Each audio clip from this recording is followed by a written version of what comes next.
Richie doesn't like makeup, doesn't like makeup. Hey guys, welcome back. It's the Bachelor recap episode 9 and 10. We're at 9 and 10 already. What? First of all, Richie in tonight's latest episode said he wants a natural girl who doesn't like makeup, who just rolls out of bed.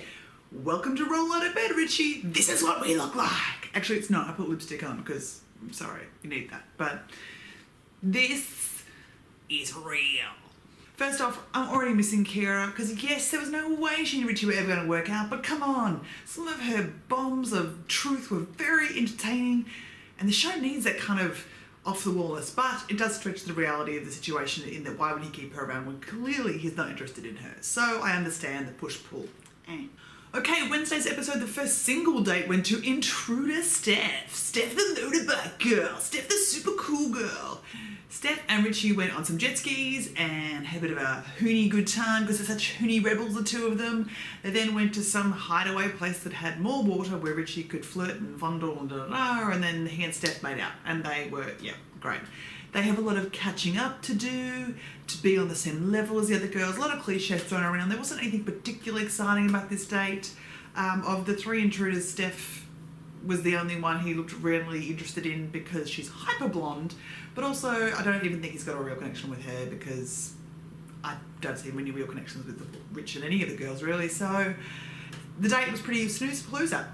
The second part was the group date, and now we've moved into this weird phase this week where even if you've been on the first single date, you still get to go on the group date, which I'm confused about. It doesn't really then add any kind of level of specialness to the first date, and it makes the other girls a bit like, why, what, to the girl who's coming on the group date. Not that the group date contains any chance at real romance. This week's first group date was some weird golf buggy challenge where it was an effort to show that you guys could be together as a real couple but also communicate well. The first part of it was a touch test. Oh no, the first part of it was a quiz of how well you knew Richie, but it was like a BuzzFeed quiz. No one really, it was do you want to get the right answers or do you want to win? So most of the girls chose to win. We then moved to the section of the date where they had to blindfold Richie and then girls would touch him, and then from that he would decide the two finalists. They weren't allowed to say anything, they weren't allowed to kiss him. Well, they didn't. Did they say they weren't allowed to kiss him? I don't know. No one did because the whole girls were watching back in the mansion while this was happening outside in the garden, and Osher and the body language experts sat very close. It was weird and awkward and fine, and the two final winners were Faith and Alex. Faith and Alex. Alex, our White Rose champion.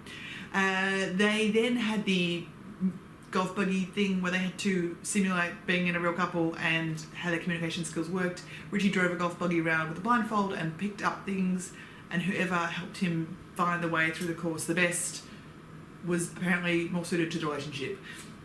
Again, we're reaching that point in the season where this kind of dumb shit doesn't fly.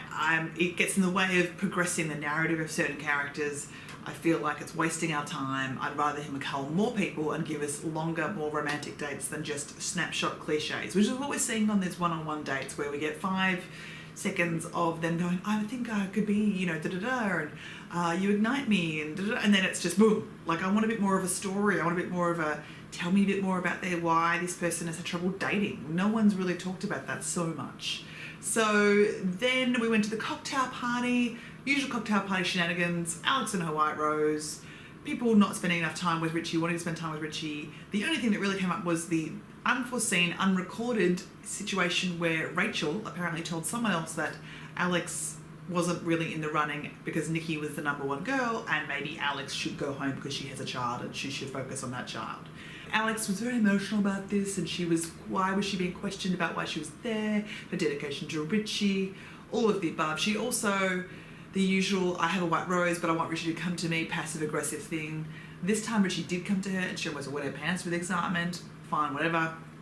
We then got to the rose ceremony. We got rid of a few more brunettes. Watch out! And other people. Who else left? I can't even remember who left on Wednesday night anymore. That's how I'm not on the radar they were. Oh, the bacon girl left and a few other people. Okay, so Thursday night's episode, we had our one-on-one date, and it was with Alex. This is Alex's second one-on-one date, which of course means that she is ecstatic. This is a sign to her that she and Richie are on a next level connection. And it's just, yeah, she was over the top already. She was bursting at the seams. They drove a Ferrari, which I think Alex seems to not realise is not Richie's Ferrari. She was very excited about it. She loves cars. And then because she and Richie apparently share a love for chocolate, they then went to some house where the Lindt chocolate man showed them how to make chocolate, which they then spent more time playing with like children and washing it all over the marble benches. I bet you the production crew were really happy to be cleaning that up. Ugh. They then made a chocolate thing, which we never saw them eat or take home or any kind of thing like that. Then the most gross / part of it was the chocolate bath. So for the evening part of the date, Richie and Alex hopped into a chocolate bath. Now, in theory, this sounds romantic and luscious and da-da-da-da, and I suppose maybe they should just go with chocolate body paint because they looked like human Twix bars and it looked unsanitary, and all I could think about was chocolate in weird places and grossness. Blah. They weren't quite flirty. I do think they actually have a chemistry that does exist. I think Alex is so intensely into Richie that Richie can't not but receive some of it as a wash-off. So they had a bit of fun. Richie seemed a bit more in his element in terms of the weirdness of it, but I don't think he was in his element in terms of an actual natural relationship. I think it was just a whole, hey, this is crazy, let's have fun together situation. Alex, of course, just came back to the house like she was had given birth to Richie's chocolate baby as opposed to just had chocolate time with him. The girls were incredibly jealous.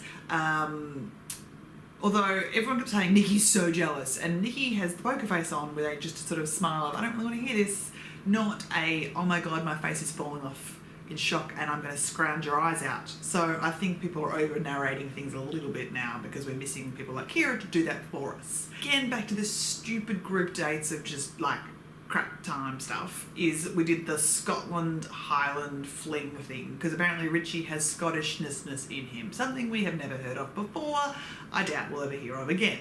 And you can't say Scotland unless you're going to bring Sam Hewitt, unless this is the kind of Scotsman I want to see. Anything else is just a letdown. Outlander fans, you know what I'm talking about. Basically, they had to do some Scottish things like toss a log, throw something over a bar, and then was there another challenge? I don't think there was. It was just dumb shit. And then, and then to the final three got to eat the haggis, and people were eating competitions that are gross, hilarious, not really. And then we had a bit of a dance around in a Scottish style that I didn't even look very Scottish to me. And Richie took Sarah outside, one of the intruder blonde Sarahs. Sarah really struggled to kind of look Rich in the eye, speak, enunciate, form sentences of any kind in any kind of structure. She obviously was overawed by the whole presence and the whole situation, and when Richie asked her what her deal breakers were, she struggled to even come up with something. Sarah was always going to be here for a good time, not a long time, and tonight, because of her complete lack of ability to form any kind of intelligent sentences, she was gone pretty quickly. We all knew that was coming. No matter how blonde she is, she was never going to stay. We then went to the cocktail party where Richie had a couple of pull-away side moments. The biggest was with Elena, mysterious Elena, who's 23 and emotionally reluctant, an Ukrainian. She is every male fantasy. Hot, young, mysterious, emotionally reluctant, ready to be chased, ready to be sport for, ready to be whereas present girls who were there going, pick me. No. So Elena felt nervous because she thought she might be going home. I do believe she's probably a little bit nerved by the whole situation. I think her nervousness is genuine. Do I think she should be on the show? No. We have two probably genuine brunettes standing still, Kiki and Rachel, although both of them are sporting some very strong blonde highlights. So really, any genuine brunettes have been long gone for a long time. Next week, it seems more people going on one-on-one dates. I just hope that we get to now actually see some relationships properly developing. At the moment, we're still very much in the infancy about just like even meeting people for the first time. I want to see some real commitment. I want to see some growth of the story. And this is a story. This is what these shows are. They're entertainment packaged with story, and there should be characters and narratives and that whole process. And it's not really coming together. And the problem, as we've stated many times before, is Richie is a weak lead in terms of his own ability to be charismatic. We all kind of thought that was happening last season, and it's not. His ability to kind of give us light and shade, it's all very one note. Richie's just happy and excited to be there, and it's yay, and it's great, it's raw. I think the most we've seen from Richie and Moat was when Megan went home and he went outside and was a little bit rattled. And I think I'm now at the point where we need to see some digging emotions, some rattling. I need to get to the next level in the onion, Richie. Come on, peel those layers back. My 3 roses. My first rose is going to go to Alex, the white rose wielder. I know I give it to her a lot, but she's actually, she's ludicrous, and I don't think she's at all compatible to Richie, and I think it's going to go down spectacularly badly. But she's entertaining in that sort of sense of, you always need the girl who's in too deep. You need the person who's like, this is the real deal, way too soon, and who's too committed to the whole process, and gets offended anytime they date someone else.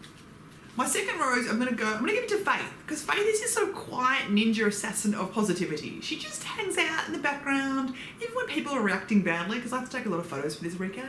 She's just sitting there smiling. She's generally having a good time. I reckon if you asked her how she went in the house, she would say good things. She got a little bit of one-on-time with Richie. They had a good pash. She just seems to generally be okay with the whole process. And my third and final rose actually goes to production assistant who had to clean up all that chocolate, both in the house and out of that giant bath. Like, ew!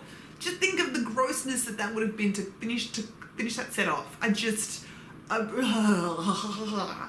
So, production assistant, well done you. You deserve this, and a crap load of alcohol. I will see you next week for episodes 11 and 12. How are we here at 11 and 12 already, people? How has this happened?